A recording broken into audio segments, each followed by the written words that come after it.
espiritual. Não é que a Bíblia tinha razão? Eita glória, glória. Muito bem, pode gritar, irmão. Pode gritar, vai, grita. Eita, aleluia,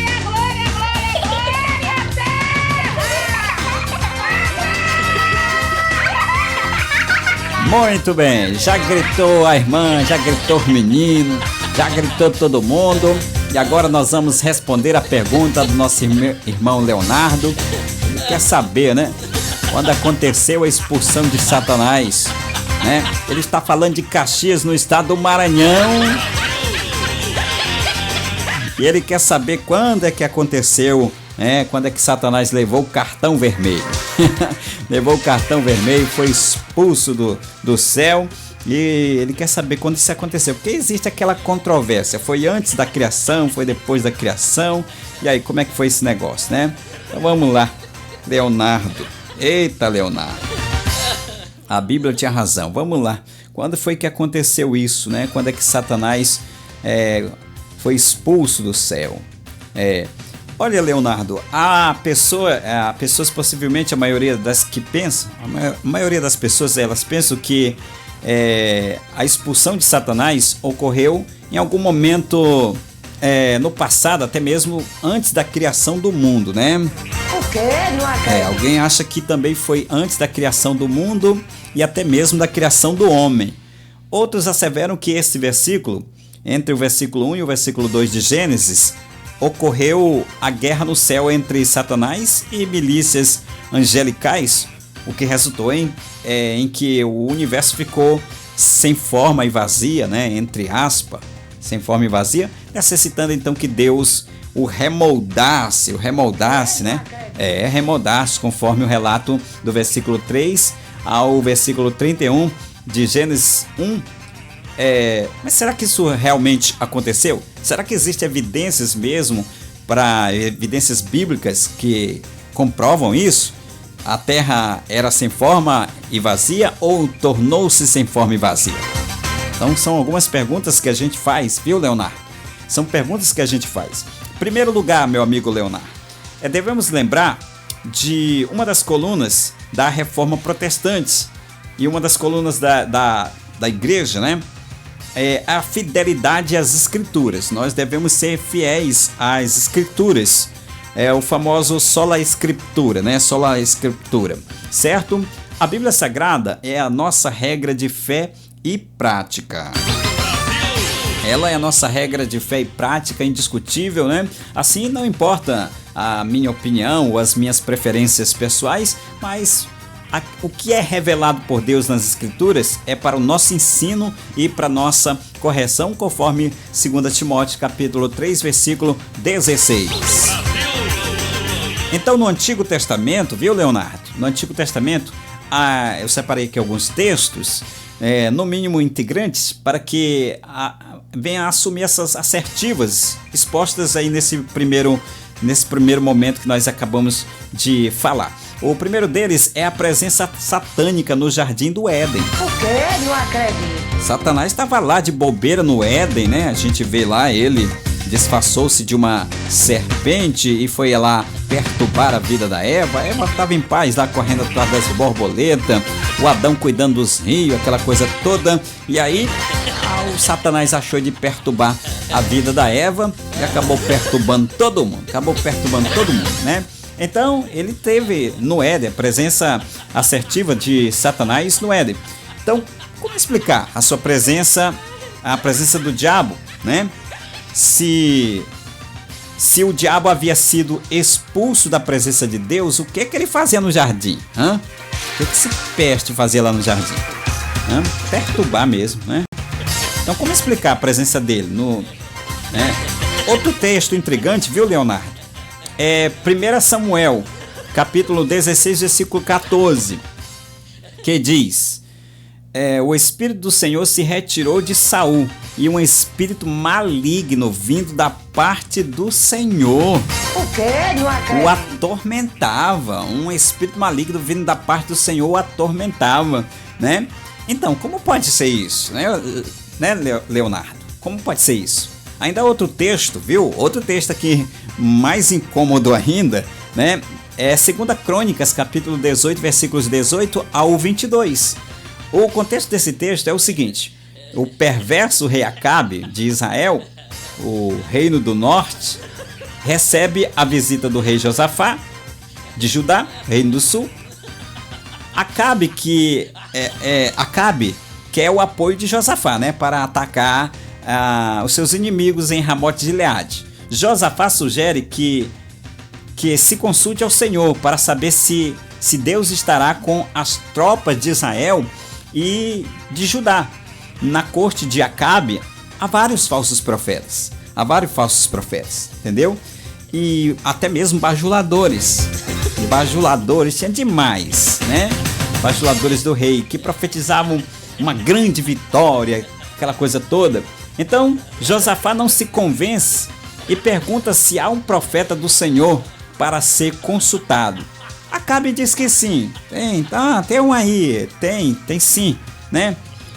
Mas é Micaías que só profetiza coisas desagradáveis. O quê? Não acredito. Só profetiza coisas desagradáveis esse Micaías, né? Ou Micaias, como alguém diz por aí também, né? Então, não é muito bom ouvir ele não, né? Só prevê derrota. E aí, certo? Só profetiza coisas desagradáveis a respeito do rei. Mesmo contra gosto, né? Mesmo contra gosto, Acabe manda trazer o Micaías, ou Micaias, como você queira, né? Que prevê imediatamente a derrota, né? Prevê a derrota e a morte de Acabe. O quê? Não acredito. Acabe fica furioso e manda prender logo o profeta, né? E nessa altura que Micaias profere a sua fala registrada lá no versículo 18 ao 22, né? E ainda diz que se o rei voltar vivo, é a prova de que ele não é profeta de Deus. Ele manda prender o profeta e o profeta ainda diz: olha, se tu voltar vivo, é porque eu não sou o profeta de Deus. Pronto. O homem de Deus tem que falar o que Deus sente, né? Eu disse para vocês que o profeta Oséias casou com uma quenga velha. O quê? Não acredito. Casou com uma quenga, mas ele casou porque Deus queria que ele sentisse na pele o que Deus estava sentindo, porque profeta de Deus tem que profetizar o que Deus sente. Deus se sentia traído pelo seu povo, por isso mandou ele casar com uma quenga velha, né? Aqui é a mesma situação, né? Se tu voltar vivo, rei, é porque eu não sou profeta de Deus. Pronto. Então, Leonardo, cala a boca, risadinha. Esses textos do versículo 18 ao 22 pinta aqui uma cena celestial. Deus está no trono com todo o exército celestial, à esquerda e à direita, e Deus pergunta àquela assembleia, né? Quem enganara Acabe, rei de Israel, para que ataque a Ramote Gileade e morra lá? Um espírito se apresentou e disse que conseguiria enganar o rei.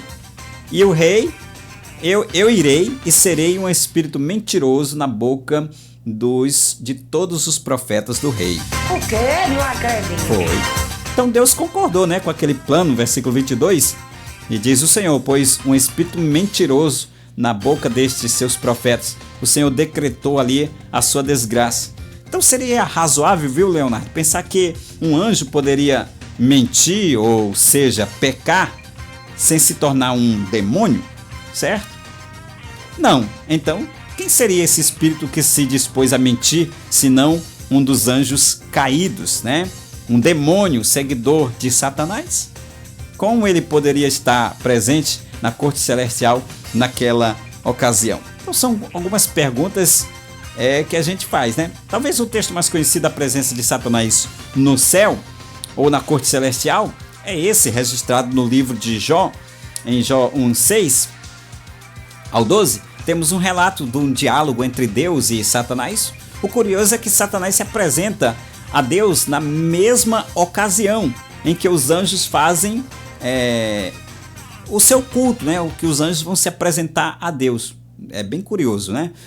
Então, novamente em Jó capítulo 2, versículo 1 ao 7, novamente relata uma cena celestial. Anjos vem se apresentar diante de Deus e Satanás vem juntos com eles e tem um diálogo com Deus. O quê? Não acredito. Mas Satanás e seus anjos não teriam sido expulsos do céu bem anteriormente? Então como pode ele, um rebelde expulso da corte celestial, apresentar-se assim novamente na maior cara de pau do mundo, né? Diante de Deus e na presença dos anjos, sem sofrer nenhuma reprimenda ou punição? Então, Leonardo, é uma série de coisas, viu? Então, a resposta, né, é que a expulsão de Satanás, ela não ocorreu antes da criação. Ela não ocorreu antes da criação. A expulsão de Satanás ocorreu muito posteriormente, por ocasião da exaltação de Cristo. A exaltação de Cristo, quando Jesus foi assunto aos céus para sentar-se à direita do Deus Todo-Poderoso, né? Conforme vários textos bíblicos. Então, até essa exaltação de Jesus, descrita nos capítulo 4, versículo 5 de Apocalipse, o diabo ele tinha o direito legal, né? Direito legal de frequentar a corte celestial e de acusar os seres humanos, fazer as acusações dele, as calúnias dele, né? Dos seus pecados. Então Satanás, quando fez o homem pecar, ele usurpou-lhe a autoridade sobre a terra e ele e seus demônios passaram a dominar sobre as nações. O quê? Não acredito. Passaram a dominar sobre as nações. Essa é a razão pela qual, antes de sua morte, né, e ressurreição e exaltação, Jesus chamou o diabo de príncipe deste mundo. Príncipe deste mundo, está lá em João 12:31. Então, veja que João 12:31, Jesus predizendo sua morte, diz que agora será, né? O verbo está no futuro, né? Expulso o príncipe deste mundo. Expulso da onde? Expulso do céu. Com a vitória de Cristo na cruz, ele recebeu a autoridade para expulsar Satanás do céu e lançá-lo por terra. Que maravilha! Então Satanás foi expulso, né? Nesta ocasião, na ocasião em que Cristo foi glorificado, em que Cristo foi exaltado depois de vencê-lo na cruz do Calvário. Então, os desdobramentos desses eventos, vamos aqui explorar alguma coisinha, né? Vamos explorar aqui algumas coisinhas para a gente ver. Olha só, então, e vale ressaltar também, Leonardo, que esse céu em que Satanás se apresentou diante de Deus e juntamente com seus anjos, não era o céu morada de Deus. O quê? Não acredito. Não, o céu que Satanás se apresentou ali diante de Deus juntamente com os anjos foi o céu cosmo. Aqui é onde estão as estrelas, os planetas, né? Aqui é onde nós estamos, no planeta Terra, aqui no espaço, né? No espaço aqui neste céu, onde a gente olha as estrelas, os planetas. Foi lá que Satanás se apresentou, não foi no céu morada de Deus, mas sim no céu cosmo. Tá certo, Leonardo? Então Satanás, ele foi expulso, né, do céu, quando não foi expulso, ele não foi expulso antes da criação do planeta Terra, dos seres humanos, não. Ele foi expulso na ocasião da exaltação do Senhor Jesus, quando o Senhor Jesus derrotou ele lá na cruz do Calvário. E mais uma vez chegamos a uma conclusão de que... Uau! Não é que a Bíblia tinha razão? A Bíblia sempre vai ter razão. E nós sempre vamos estar equivocados, porque ela é terrivelmente a palavra de Deus. E não tem como questionar com a Bíblia. Questionar com a Bíblia é a mesma coisa de estar dando murro em ponta de faca.